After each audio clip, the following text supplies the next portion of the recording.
تحلو حياتي بقرآني وجمال ذاتي قرآني مبروك لدەستگای نوری حکمە ئێمە وەکو دەستەی قورآن لەبەران پرۆژەیەک ئەنجام دەدەین ئەویش پرۆژەی سەردە پرۆژەی سەربریتە لەوەی کە قورآن لەبەران لە ڕۆژێکدا لە بەیانێکی تا ئێوارە ئێمە لە ساعت 4:30 بەیان دەستمان پێکردان و ئێوارە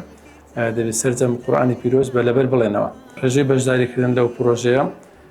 نزیکەی 30 کەسە بە هەموو نووسینگەی دەستگا و لق و بازنەکانیشەوە تەنها لە نووسینگەی دەستگا سەروی 20 کەسە لە خوشکان و لە برایەن بەشداریان کردیان و لە هەمان کاتدا هەر لەو ڕۆکە لە لقی سلێمانی لە لقی هەڵەبجە لقی کەرکووک لقی چەمچەماڵ لقی سەرچاوە لقی خەلیفان لقی مەخمور هەمان پرۆژە لە هەمان کاتدا بە هەمان شێواز بەڕێوە دەچێت.